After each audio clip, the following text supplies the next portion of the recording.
Bendito eres Elohim nuestro, que nos concedes este tiempo. Hacemos distinción. Pronunciamos brajá en esta hora diciendo Baruch atah Adonai Eloheinu melech haolam, asher bahar banu mikol ha'amim benatan lanu et torato. Baruch atah Adonai noten hatorah. Parashá Miketz. Al final. Se traduce como al final. Porque la palabra Miketz se puede traducir de esta manera, porque la raíz Ketz siempre significa fin, pero pudiéndolo traducir también de esta manera. En el texto hebreo empieza diciendo de esta manera: Vayehi Miketz. Podría decirse, y sucedió Miketz. Al término, están estudiando el hebreo, están tomando sus clases, pueden preposición min, que es de desde, al término de. La palabra, la raíz Ketz, se traduce como fin o como final, como lo encontramos también en el texto hebreo de Daniel 12:13, cuando el Eterno le da la última instrucción a Daniel y le dice: tú irás hasta el fin de los días y harás esto, aquello, el otro, y tú llegarás hasta el fin de los días. Y le dice: lekek ayami. Igual los que están viendo preposición le, es para, kex, para el final. Para el final, que están aprendiendo también artículo definido, ayamim, de los días, para el fin de los días. La raíz que siempre es al final. Por eso es que se traduce así, al final. Pero se podría entender también como al término de el tiempo. Sucedió que al término de ¿cuál tiempo? ¿De qué tiempo? Al término de 2 años de que el copero había salido de la cárcel. Al término de que se le había olvidado al copero que Joseph estaba en la cárcel, porque le hizo un encargo: acuérdate de mí. Al término de 2 años, pero no solamente al término de que el copero se había olvidado, el Eterno no se había olvidado de Joseph. Al término del propósito que tenía el Eterno para con Joseph,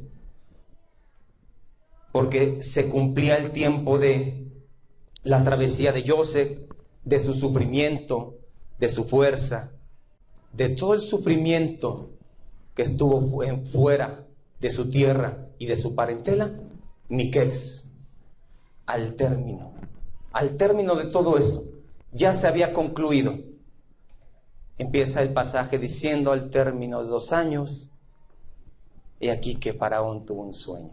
Al término de eso, por esta razón se dice al final o al término de un tiempo fijado por el Eterno, como está escrito en Teilín 105, pasuk 17 al 22. Envió un varón delante de ellos, a José, que fue vendido por siervo. Afligieron sus pies con grillos, en la cárcel fue puesta su persona, hasta la hora que se cumplió su palabra. El dicho del Eterno le probó. Envió el rey y le soltó, el Adón de los pueblos, y le dejó ir libre.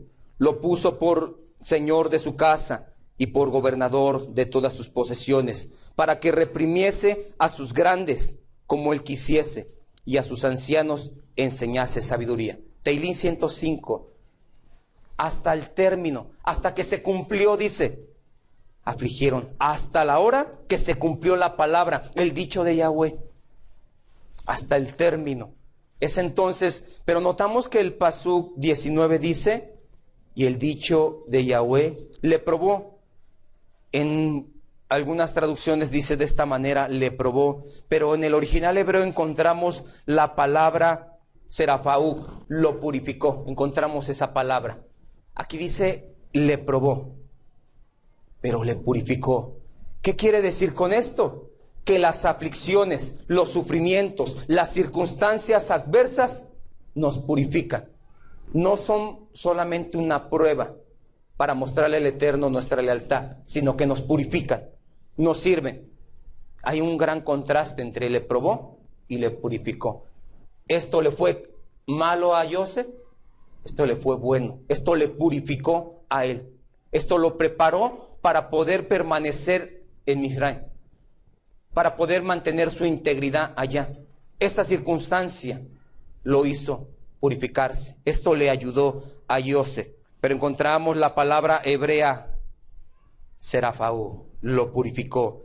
Significa que todas estas aflicciones que podemos pasar en esta tierra nos pueden servir para purificarnos.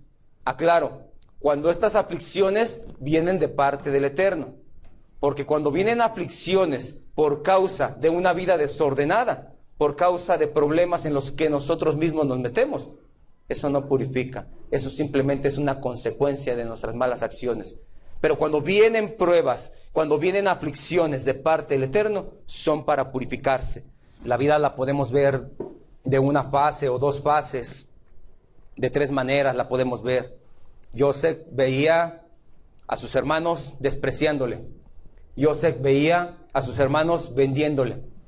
Joseph veía a un pueblo que lo tenía en la cárcel. Joseph estaba pasando por circunstancias las cuales podían hacer que él desistiera de completar la purificación, pero lo veía en otra cuarta.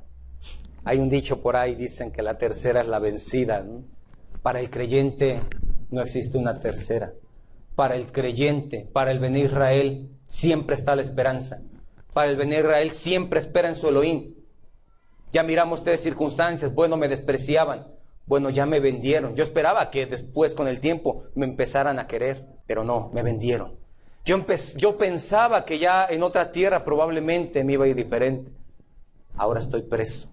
Lo único que pienso, o lo único que piensa el Bene Israel, es que su Elohim dice que tiene pensamientos de bien y no de mal para con su pueblo. Entonces hay que ver una cuarta esperanza, o muchas esperanzas, no cesar la esperanza de su Elohim.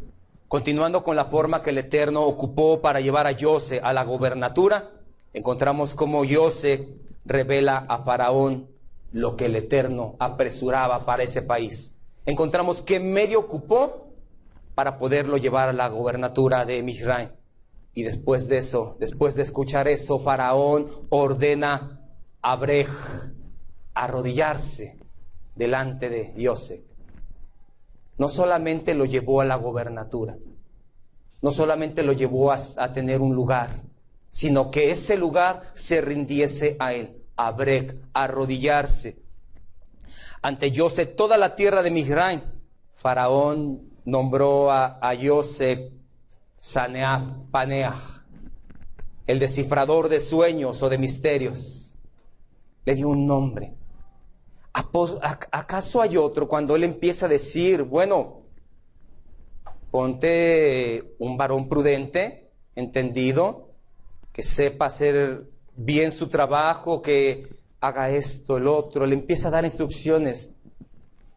Pero Faraón ya tenía algo que el Eterno había concedido, gracia para con Joseph, y ya estaba planeando en su corazón Faraón. Acabando de hablar Joseph, dice, ¿acaso hay otro varón? ¿Acaso habrá otro en que esté el espíritu de Elohim que pueda hacer este trabajo? El llevar las ordenanzas del Eterno, el llevar al pie lo que el Eterno nos revela día a día, nos puede llevar a estar en un lugar especial. El llevar al pie de la letra lo que el Eterno nos revela cada día, nos puede llevar a estar en un lugar muy especial. ¿Cuánta abundancia hubo en la tierra que decidieron dejar de contar? Ya, no había número para la abundancia que hubo, pero le dio la sabiduría a Joseph para que no despilfarraran, para que no desperdiciaran aquello que les iba a servir en un no muy largo, un futuro no muy lejano. ¿Recuerdan cuando se les ministró acerca de la misbah, acerca de la gula, que les decía que a veces lo que nos puede alcanzar para comer 2 meses, no lo comemos en 15 días? No se trata también de ser mezquinos y comer poquito, pero no se trata de abalanzarse sobre lo que nos puede rendir para más días. Había una abundancia sobre todo el país que decidieron no contar, pero el Bene Israel, el que es guiado por el Eterno, sabe qué hacer con la abundancia, sabe administrar la abundancia, no despilfarra de ello.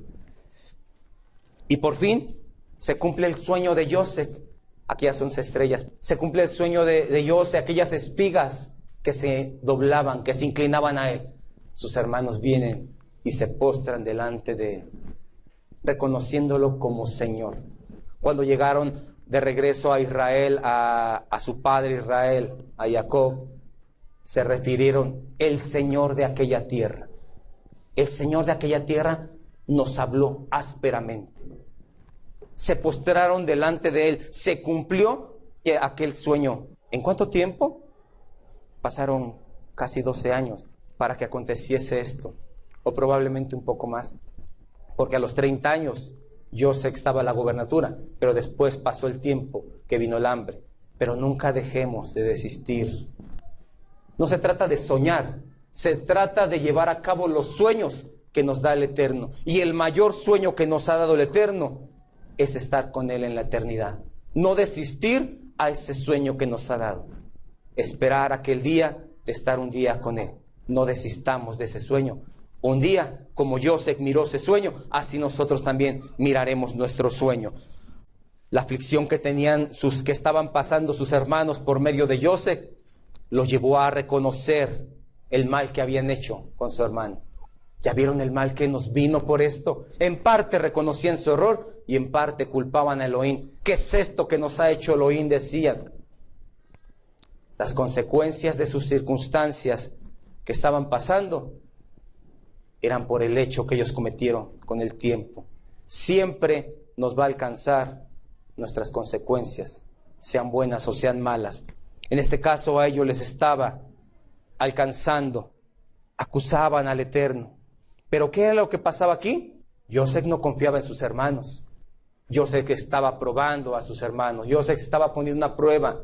Los envió, regresen, traigan al más pequeño de sus hermanos, que del cual me cuentan. Y cuando estaba ya delante de ellos, lo vamos a estudiar en la siguiente parashá, cómo es que Yehudá intercede y se llega a poner en lugar. Creo que ahora sí, porque si fueran mis antiguos hermanos, entonces hubieran dejado aquí a Benjamín y se hubieran retirado de aquí. Él los estaba probando, Él estaba mostrándoles. La aflicción también nos sirve de prueba para demostrar quién somos delante del Eterno.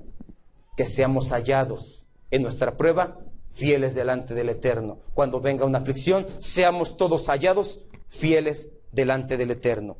La Haftará Nikex es Ale Melahim, primer libro de Reyes, capítulo 3, pasuk 15 al 4:1, nos trae la historia de Eslomón. Tuvo un sueño y después de despertar del sueño, empieza a ejecutar lo que le fue hablado en el sueño, la sabiduría. Porque si nos regresamos en el mismo capítulo 3, el capítulo 3:1, nos empieza diciendo, después de lo que le habló David, su padre, le dio instrucciones que hiciese, automáticamente Eslomón dice que emparentó con Faraón, se casó con su hija. En ese capítulo nos narra que empezó a desviarse. Pero el Eterno le llama a tiempo, el Eterno ve que se está desviando y el Eterno llega en el momento preciso a la vida del creyente y le da un sueño, le da una visión y le da la sabiduría. El Eterno siempre llega a nuestras vidas a un tiempo preciso y exacto. A veces pudiéramos decir, ¿por qué no conocí yo cuando tenía 2 años, 3 años? O que mi familia ya hubiese conocido y así hubiese sido creado. Él llega al tiempo exacto. Lo preocupante es que llegue al tiempo exacto y que nosotros después desechemos o despreciemos esa oportunidad, como pasó con Eslomón. Ya se estaba desviando, llega el Eterno al tiempo exacto, le da un sueño, le da una visión y empieza a ejercer sabiduría. En este pasaje le traen 2 mujeres rameras que se le había muerto a un niño y la otra vivía. Ejecuta con sabiduría el juicio. Pues vamos a partir al niño, vamos a partirlo mitad para una, mitad para la otra. Córtenmelo bien derechito para que no queden inconformes. La madre en sus entrañas es conmovida y dice, désenlo, yo prefiero que viva. Prefiero que esté lejos de mí a que no esté. Mostró su sabiduría y dice que el pueblo creyó que tenía inspiración divina, para ejecutar juicio. Pero más adelante, conociendo la historia de Salomón, se desvió y sacrificó a Moloc. Y no se habla ni se escucha en todos los pasajes que hable de Salomón que se haya arrepentido. El Eterno llega en el momento exacto y de uno depende despreciar. ¿Qué importa que llegue cuando tengas 50, 60, 70 años? Si no desperdicias esa oportunidad, bien por ti. Pero si la desperdicias, es mal para ti. El mal se ocasiona en ti. Entonces, para comprender, no se trata de tener sueños, no se trata de tener la interpretación de los sueños, sino ejercer la revelación o lo que se nos ha sido revelado en el sueño. Llevarlo a ejecutar, llevarlo a ponerlo en práctica. Si ese sueño ha venido a ser del Eterno, el Eterno también nos va a dar la manera de ejecutarlo, porque no solamente nos va a dar el sueño ni la revelación, sino la manera de llevarlo a cabo. Como aconteció con Joseph. Le cuenta el faraón el sueño, Joseph lo interpreta, pero le da la manera de ejecutarlo. Va a ser de esta manera, concluyendo que esto es del Eterno, concluyendo que de esta manera podemos comprender que todos tenemos un sueño, como Joseph. No desistamos, esperamos en el Eterno que podamos ejercer los sueños que nos dé con sabiduría de Elohim.